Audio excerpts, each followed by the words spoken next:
where's the text? Where's the stuff you would read? It's a picture book. Yeah.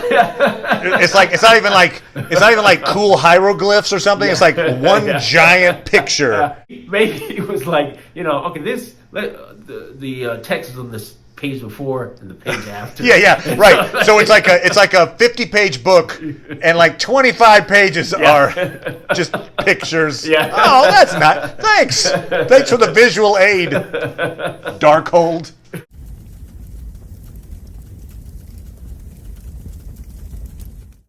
Hail, Internet! It's Paul, it's Matt, the Dork Lords. We are here talking about WandaVision, Episode 9, notably titled The Series Finale. Yeah. What do you think it means, Matt? What do you think that means? I think it means there's like a Season 2 and a 3. Now, obviously, strongly suggesting that this is a one-and-done miniseries, as we thought it might be. We open where we left off at the end of Episode 8, Wanda confronting Agatha on the street outside her house. Agatha releases the twins, Wanda attacks her with magic, and as you, Paul, predicted, Agatha absorbs Wanda's power, aging Wanda's hands. This was Agatha's plan all along. We end with Wanda fleeing the newly freed town of Westview ahead of the cops. The sirens start coming in. She's like, all right, bye. And we get two post-credit scenes.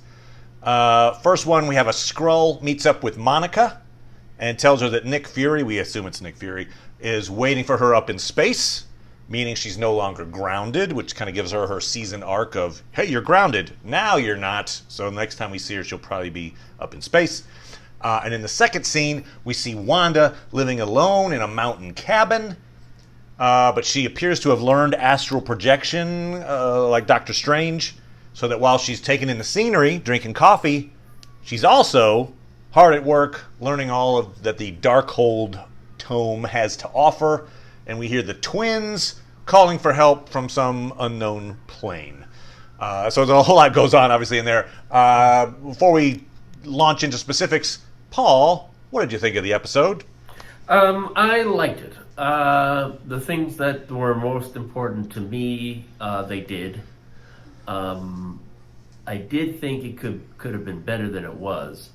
And to some extent, I think that the reason why it wasn't better was because of COVID. It was really? A very interesting interview I heard with the director, Matt Shackman. Interview he did with Kevin Smith and Mark Bernardin. And he was talking about there was supposed to be a sort of Goonies-inspired scene that occurs with the kids, Wiccan and Speed, and it may have been Darcy in the basement trying to get the Darkhold. Okay. And they shot it and everything, but I think they weren't able to get the effects in place or whatever, so they decided to cut it. But, they had to shoot it in a weird sort of way. Like, I think they shot all the sitcom stuff together, and then some of the outdoor scenes or whatever they shot later, and I think that, and they got hit with COVID or whatever, so I think that impacted a lot of what they were able to do. Interesting. Because obviously Darcy and the kids kind of have little abrupt scenes in this episode, so it's interesting that they had this kind of an extended plot line for them. Okay. Interesting. I enjoyed the finale. My wife and I both teared up a bit at Wanda and Vision's farewell. Yeah. So it indeed ended with that sad ending that was predicted by the actress who plays Monica. I will say it wasn't my favorite episode of the season. Oh, no. And so, ideally, if you could end with your best episode, you would. Not many shows can pull that off, frankly. No. But it's kind of like there was a stand-up comedian friend of mine that said that that's kind of a strategy for a stand-up set is you open with your second best joke, you close with your best joke. So you kind of have this like, and so, if you could pull that off, awesome. Yeah, they didn't, it was good, but not the height of the season, perhaps. Yeah. But it did hit the Wanda grieving process storyline appropriately. And so in that way, in what it was mainly attempting to achieve, I think it achieved. I think it did.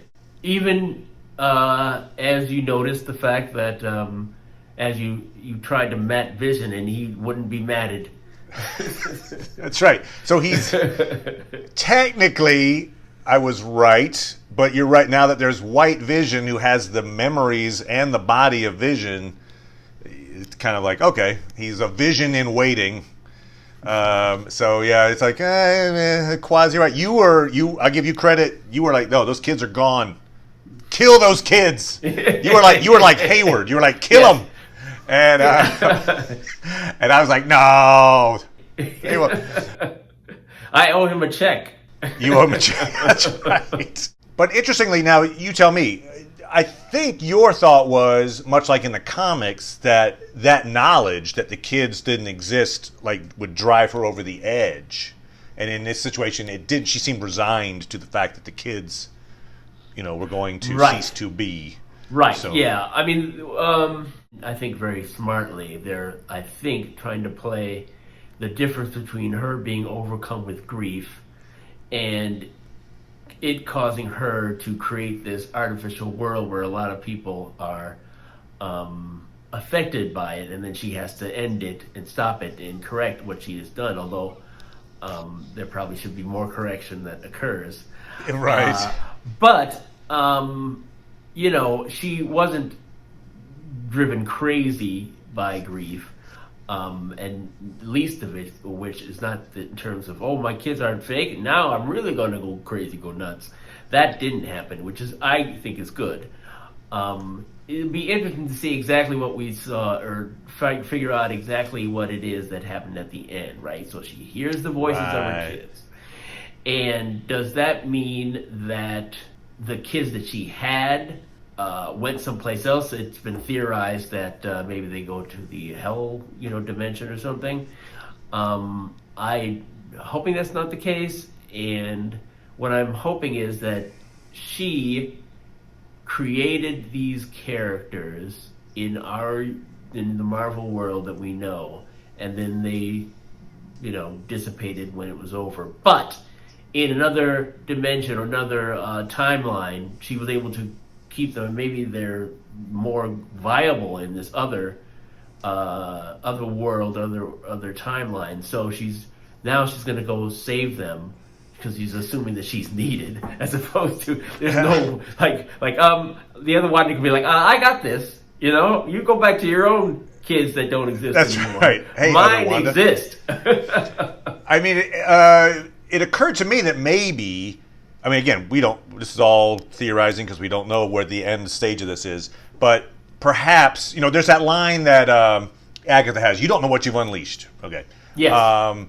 That maybe there is some force, what is it, a Chthon, apparently is like the dark hold magic is kind of through that creature, which is kind of like Cthulhu and the Necronomicon, but anyway. Sure. So Cthulhu is like a big force out there, perhaps, or Mephisto or something. But maybe they are using that as a lure, right? They're like, hey, you know how your kids didn't really exist? Well, they did, and now they're in trouble, and you should come get them. Hello. It's like, that choking the kids, that was a pretty good idea. Yeah. Bring them down. So anyway, that's it. One thing I personally think that somewhat undercut the theme of the show, right? In that she did her stages of grieving. She came to acceptance. They're gone. She says goodnight to them. They disappear. And it's just weird that then you've got this, oh, wait. Oh, I can go get them now. It's kind of like, it's messy. It makes the arc a little messy in that way, I think. I feel like it's a stronger thing of yep, they never existed. It was part of my grief manifesting them. They're gone. Certainly that's probably a part of the reason why they had the White Vision once he accepted the identity of Vision, just leave without saying another word. That was very abrupt. That was one of the the things that I was also a little, huh? Yeah, he missed it. He missed it the first time he watched it. I did. It's funny. Paul had to clue me in. I'd watched it once, and he was saying oh, so what about that White Vision when he left? I'm like, what? Did he? So this is the way I read it originally, and it's wrong. I fully cop to the fact that I misread this scene originally. But you got the Ship of Theseus scene, which Paul also showed is right out of the comics. And so they're having their philosophical debate.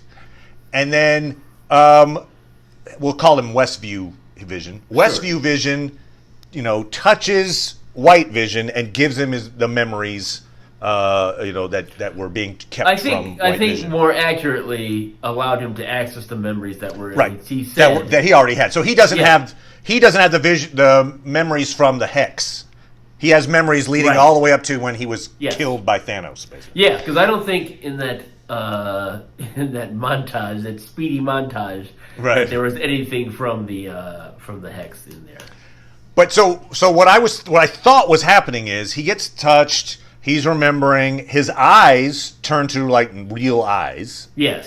And so then we cut to him flying off, and there's an immediate cut to Westview Vision. Before he does that, he says, I am Vision. I am Vision, correct. And then we cut to Westview Vision flying into the main square to kind of deal with Agatha again. Yes. And so what I thought had happened was, the eyes transferring was just the first part of the process. He's now Vision, so by the time he leaves, he has now taken on the mantle of actual Vision. That's kind of where I thought it was going. I was wrong. Yeah. I was completely wrong. You were. But I was thrown off for a while. I was like, what happened to Westview Vision? Anyway.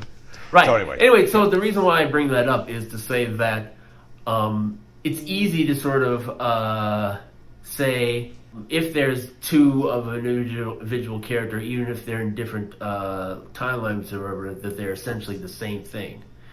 So if you kill one, then and the other one from the other timeline comes, then you're starting off the same way. But of course, we had an example of that with Gamora, where they found one from an earlier time that hadn't met Peter, and so she wasn't in love with him, and so there could be any number of things that could occur to a character, even if they're in a different dimension, that makes part of me was thinking like, hey, this isn't really a goodbye because there's White Vision's like a mile down the road, but it is a goodbye, right? It's not Vision, like for one we just mentioned. That White Vision does not have the memory of the Hex, right? So he doesn't have the memory of the life they lived together. In a way, it's like the what she tells him is what he is, right?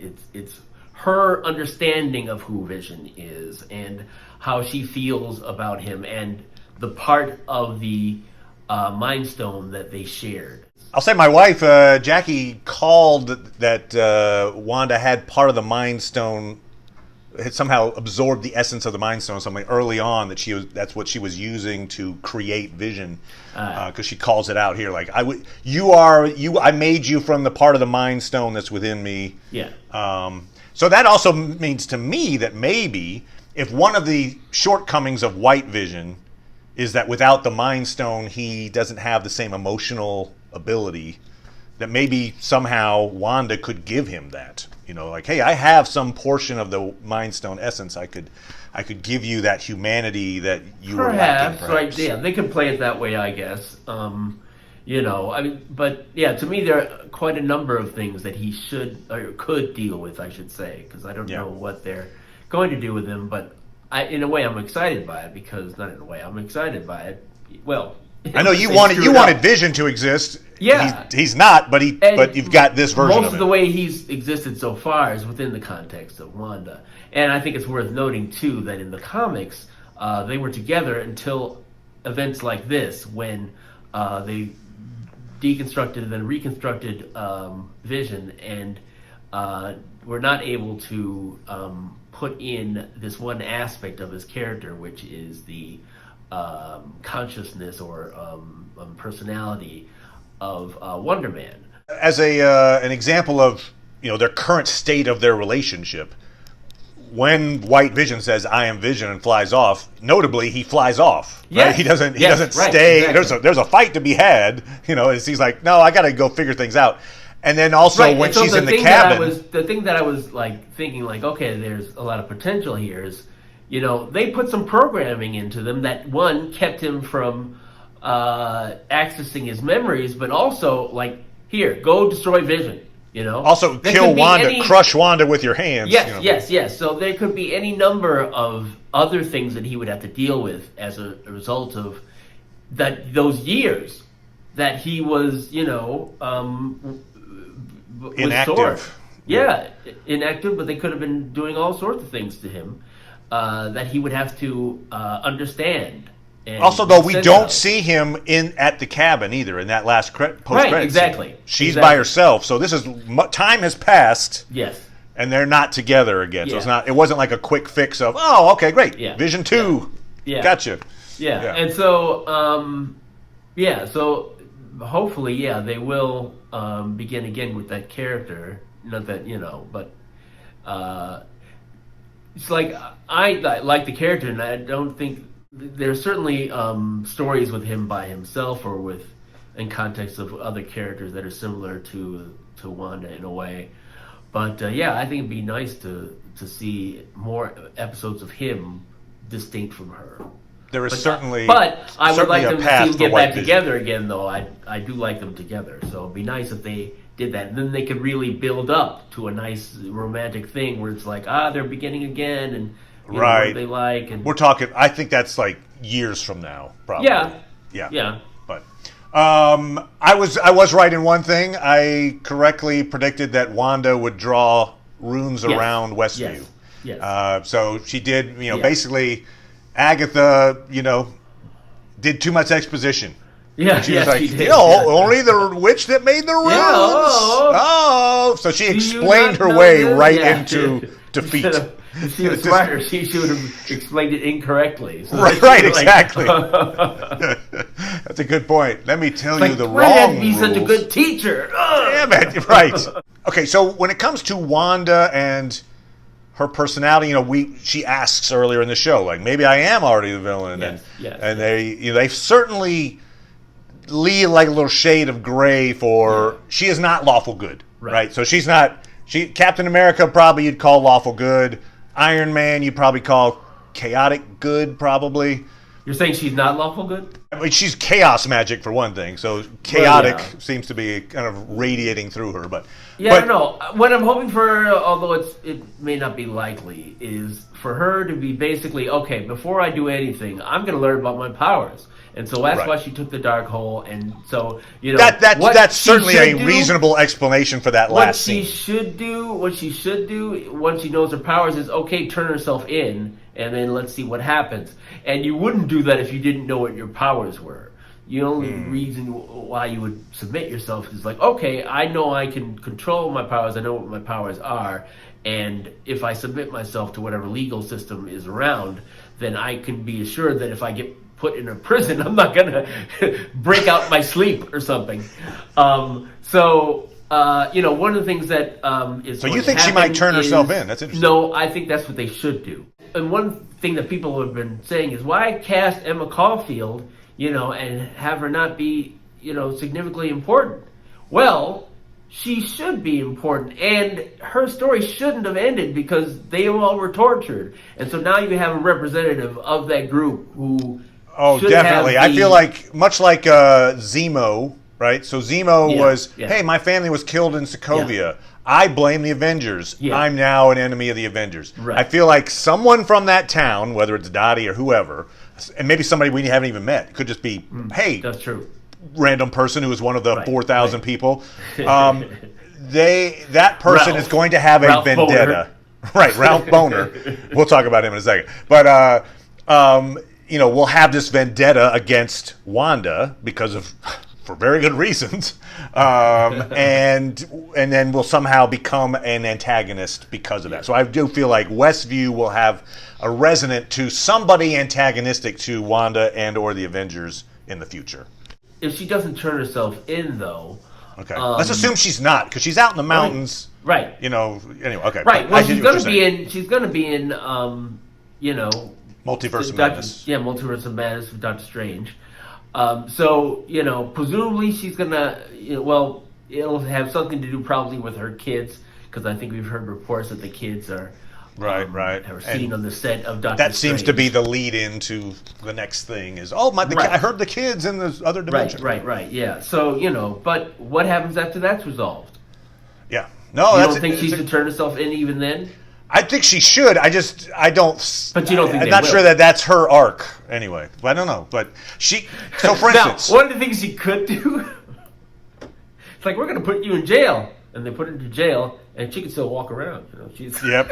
Well, like she can be in jail. It's reminding me of Hancock. Remember that movie?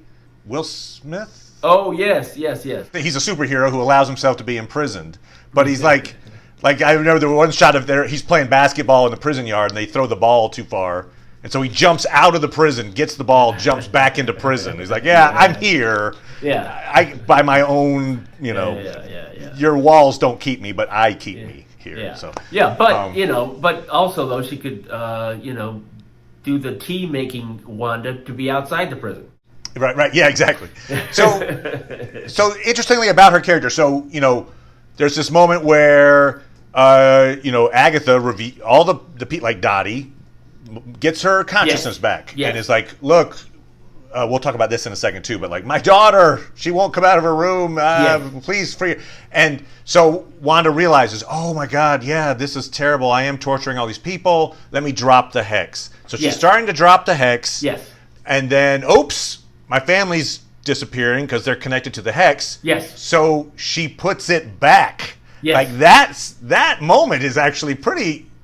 It tells something, right? Now, because she's putting it back with full knowledge that by doing so... Wait a minute. She tells somebody to run and they run. She does, but can they run fast enough to get out of the hex? Yeah. Because they don't. We see them at the end. What they need to specify is... What? Right. Yeah, it almost implies that they come back. We just wanted to judge you on the street. Yeah. She does tell them to run, but I don't know they had time to get out of the hex, and then she closes it again. But that brings up a good point. But go ahead. But it's sort of like if she's like trying to do something, she tries to let them go, and they run, and they don't make it, and okay, I have to do it in my own way. Ultimately, she doesn't. So she's just doing it in a way where she's protecting what she's protecting. What if, completely theoretical, but whatever. What if she had opened the hex and Sword hadn't immediately come through, which kind of set a whole plot point in motion, and like the people did escape. Like she opened it enough, people could escape, and then she could close it again. She might have been tempted to be like, you know what? I'll just keep the town now that I'm not hurting anybody. I've got a town. I've got my family. We live happily together. I'll create some weird little phantasms that run the ice cream shop, and I'll just live here. I don't know. She might have been tempted to keep that reality going if it wasn't negatively impacting thousands of people. I don't know. Maybe it's interesting thought. I think it's the pain she's inflicting on the townsfolk is what inevitably makes her. Well, drop ultimately, it. You could make a case that when she was confronted with exactly what was happening, because she didn't want to look at it, right? And Agatha forced her to, or at least, she forced her to look at her, what she was doing. You could say that perhaps reconnecting with Vision and him suggesting that there's a way for her to go forward with her grief encouraged her to truly end what she's doing, because of course it's not a real life at all what she's created with the kids and Vision. And if she'd done that with a bunch of fake phantasms or whatever, the fake town, I get it. Really I think she would get bored with it eventually, right? She'd be like, well, it'd be too difficult to sort of, I'm creating all this stuff that I'm interacting with. Really, it's a fantasy. It's an elaborate fantasy, and yet it's a fantasy. So, in some ways, though, the hex isn't completely gone, because now it exists only in the mind of Agatha, right? Yes, so she shrank it to Agatha's brain. Yeah. Basically. Which is a bizarre form of torture. Also, again, not lawful good. But anyway, she's put her into this thing where she is conscious but can't break out of it. Yes. And is forced to be the nosy neighbor in a world where no one else is in that reality. That's the weirdest part about it. Now, the people from Westview have memories of what happened to them. Yes. So they probably have memories of Agatha. And at least some of them might empathize because they're like, look, you're under the same spell that we were under. Maybe they take pity on her and you could stay at my place. I don't know. I'm not, how does the town deal with Agatha knowing that she's under the same spell? Wanda does say that no one will bother you, but Can she make that? I mean, one thing that was an interesting choice of what they had decided to do with the townspeople is they knew. They were so convinced that they couldn't hurt Wanda. They're like, we're just going to beg for our lives. Right? Yeah, you're right. They don't swarm her. They're too scared of what the repercussions might be. It's logical because if you could do that to our minds, correct. We can't do anything to you. The fact that she's got that many people that hate and fear her to that level. That's got it. I mean, it's going to be hard to have her be an Avenger, right? I mean, they should hate her. I don't feel like there was any expression of hate towards her. That's a good point. I'm reading into that, but they at least fear. I don't know that they could understand. She says they're not going to understand, and she's right? I mean, it's possible that they knew that they were sharing in her sorrow. So true, they did feel her grief, so they knew the place it was coming from, I guess. But still, right? No, I mean, to me. That's why I think that's what they should do is have some sort of attempt to, because they really haven't done that actually, right? It's like she did a more conventional bit of damage to the people. In that building, where was that again? Lagos. So she did that, right, and hurt them, and that's why the whole directive began. But that's not nearly as intimate as this. No, that was accidental. So she wasn't. Exactly. She was not attempting to kill people. She was attempting to save people. And you can say again, this is accidental, right? Because she didn't intend to. Once the beginning part of the spell began, it was just around the house, and then it's like, to do this last bit, okay, I got to do the whole town. When Dottie says, like way back in the day, she's like, yes. Wanda tells her, "I'm not trying to hurt you. I don't want to hurt you. Yes. I don't believe you." Yes. And it's interesting, right, that it becomes a question of exactly how conscious were they, most of the people doing that, It's like, you could say it was under the, she was allowing them to have a conversation that fit the parameters of what they were experiencing. That Wanda, gave just that little bit of freedom where it's like, I can mention that I don't trust you. And it's certainly within the sort of aspect of the story, right? Because it's like, they need, Wanda and Vision need to get her approval. And so that's part of the reason why they're trying to fit in. And so it made sense of sort of her to have this conversation that had this undertone. Right. It had a subtext. Yeah. Yes. Think about in the MCU chronology, 3 months later.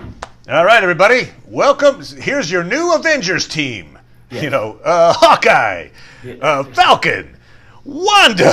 And then, there's going to be a boo! What are you talking? Boo! The optics of her being on the team are completely shot right now. I mean, she'd have to, if she's going to help out in some way, she's going to have to do it, under the table, basically. And actually, we don't really know. One thing we know is that in Endgame, Colonel Ross was like, oh, hey, those people, arrest them now. And War Machine was like, not today. Right. Like, hey, I'll probably be court-martial with this, but, hey, we got to deal with this situation, and the people in front of me are the way to deal with it. But after that, we don't know what happens, right? Good point. They probably should have had some other conversation in terms of Wanda walking around in the States without any, difficulty. Well, maybe that's one of the things we're going to find out in Falcon and the Winter Soldier, right? Because Falcon was one of the group that was in the bad aspect, actually. So he's running around working with... Oh, it wasn't just Falcon, right? It was Falcon and the Winter Soldier. Was correct. Not on that... They were on the wrong side. Yeah, right, exactly. So that... Perhaps that's where we're going to find out a lot of what's changed. Right. In this post-Endgame world. Something else we find out in this episode, according to Agatha, is that Wanda is more powerful than Doctor Strange. Right? Yes. They name drop the Sorcerer Supreme in this. Doctor Strange doesn't appear, which I thought he might. That's something he that, something that I could criticize about it is it's kind of clumsy. the way that it's like I wasn't crazy about the Darkhold, where it's sort of like, where's the text? Where's the stuff you would read? It's a picture book. Yeah. It's not even like cool hieroglyphs or something. Yeah. It's like one giant picture. Oh, all right, I got it. I guess that's me. Like maybe it was like, okay, the text is on this page before and the page after. Yeah, right. So it's like a 50-page book, and like 25 pages are just pictures. Yeah. Oh, that's not. Thanks for the visual aid, Darkhold. That's funny. But also, it's dropped that Wanda's supposed to destroy the world, right? Which made me think about Thor. There's in Ragnarok, you've got the. Oh, right. Oh, look, there's the prophecy, and Thor actually changes that almost into like a positive. Like, look, your home isn't the place, it's the people. So prophecy fulfilled, but I'll save my people. And that's the part that'd be interesting to see how they portray, because people, I think, imagine like, oh, okay, she can go, Wanda can go over to Doctor Strange and sort of say, hey, can you teach me? Or hey, let's solve this problem. But if Doctor Strange had the same sort of attitude as those zombie witches, which is, oh, there she is. Oh, she's going to destroy the world. That was a cool scene. I like the fact that we see first Wanda use the same trick that she used on Iron Man and the team back in the day. Yes. So she puts Agatha in her greatest fear. Yes. Which is this whole like, oh, you're going to be judged by the witches that you killed.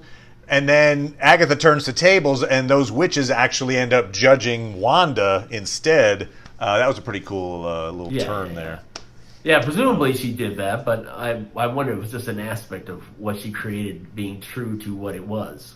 It's like, okay, I put you in your mind, and this, in that situation, how would those witches behave? And, they just... She just did it too well? Yeah, I mean, we don't know exactly what Agatha did to get in that situation, right? Did she invoke some other witch, like the purple witch, who's not as powerful as the mauve witch, sorcerer supreme? Yeah.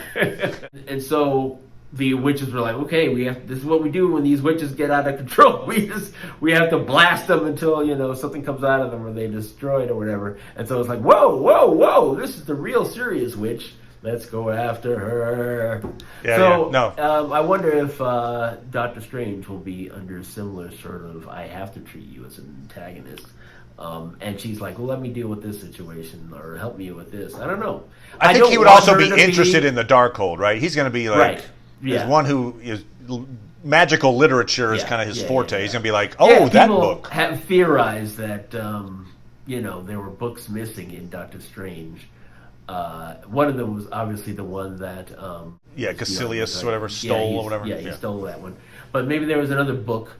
One of them may have been the Darkhold. Sure, we don't know the origin of where the Darkhold was being kept at some point, exactly. And maybe it's connected. Yeah.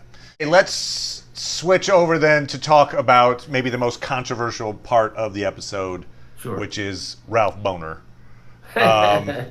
So we find out that Evan Peters, he has been, as Agatha brought it up episode before, he's Fietro, just a guy. Yes, that's accurate. Yes. He's a guy who apparently it seems he has a headshot because he's got. So he's an actor named Ralph Boner living in Westview, and then Agatha puts a necklace on him that is like some kind of charm that enables her to control him. Right. Now, here's what I want. All right. I want that to be a stage name. It probably is, but his stage name when his actual name is Pietro Maximo? Yeah. So you're still holding out hope that he's somehow Pietro. No. Well, I'd like him to be, but I don't think they can do it now the way they've done it. It seems a little ill-advised to troll the fans quite this way, right? So, I mean, I wouldn't have done it this way because you set up expectations. Well, hey, look, and then you dash them. One of the things that was interesting in that interview I was telling you about Shackman. Shackman was saying that someone had found his number and texted him Like, you guys have learned nothing, like from Iron Man 3. Iron Man 3, the Mandarin. The Mandarin, yeah. Like, Not the Mandalorian. Nothing from that, It's like, and the directors thought that was cool, that they changed everybody's perception of what that character was. But now you're going to get him. You're going to get the Mandarin now after all these years. So, in a way, it might not be final. Boner might not be final. Boner might. Which, by the way, it also may think that it might be another callback to a sitcom in that in Growing Pains, Kirk Cameron's, Yes, I think his best friend was named Boner. Yeah. So anyway, certainly the director, which made me laugh every time he said his name. By the way, the director was a child actor and worked on the show with the actor who played Boner. Oh, did he really? Yes. Yes. Okay, so it actually was a callback to Boner. Okay, that's hilarious. So, all right. So again, I wouldn't have done it to set up these expectations and then dash them. Yes. But just to play devil's advocate, if I was Kevin Feige and I was asked to defend this controversial choice, here's how I'd do it. Here's how I would defend the choice of using Evan Peters as Ralph Boner. Yes. Okay, so from the beginning, there's no intention of using the actual Quicksilver in the show, right? So we're just to start with that. Okay, so Pietro's fake. If you cast Aaron Taylor Johnson, as Ralph Boner, you then have to explain why there's someone in town who looks exactly like Quicksilver, whose name is Ralph Boner, who lives in West Virginia. You could do it probably, but it would be pretty odd to connect those dots.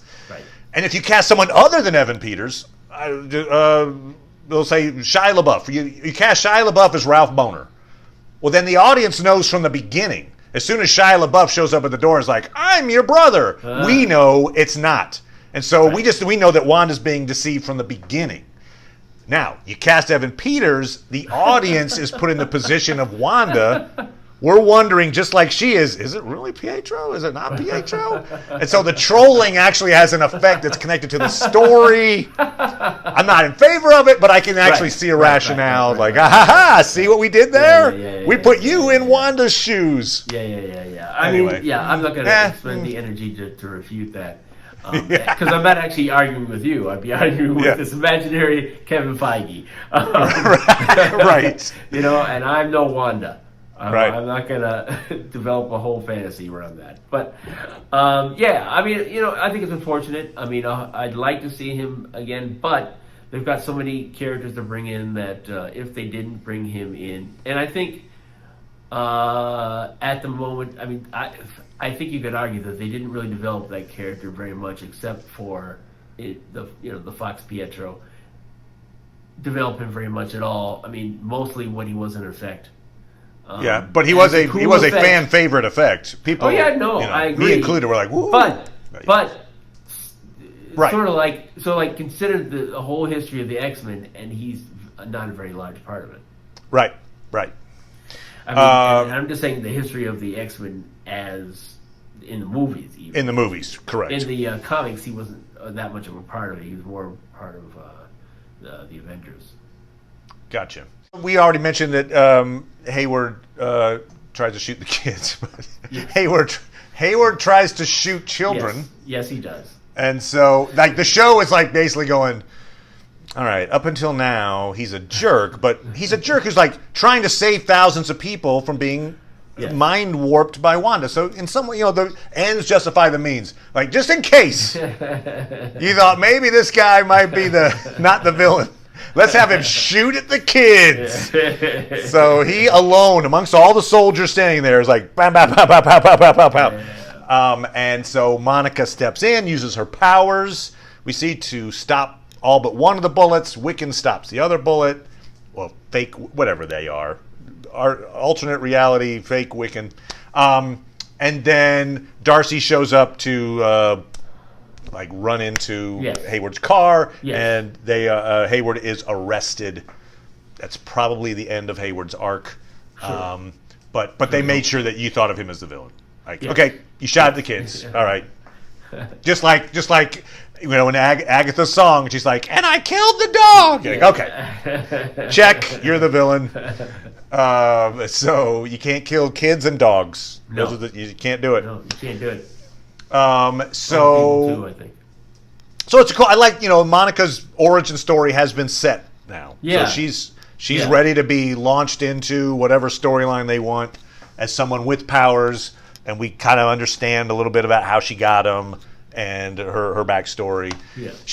She meets fake Wiccan and she has that little thing of, oh, nice job with the powers. And they're like, you too. So she knows them, if they exist.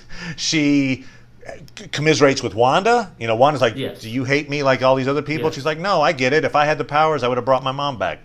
So I get it. So they also have a little bit of simpatico there where you could see them teaming up in some way at some point. So she's made some connections with other heroes, and she is herself super powered. So she's ready to be inserted into whatever storyline they need. So overall, an excellent tale of Wanda's grief. Yes. And they made some controversial choices, but maybe that's what makes life spicy. Sometimes it's Quicksilver, sometimes you get Ralph Boner. And it was a very creative show. It was unlike any of the other movies or properties they had done up till now. And so in that way, major thumbs up. So that was WandaVision. Thanks so much, everybody. And we'll be back talking about Falcon and the Winter Soldier. Bye, everybody. Bye.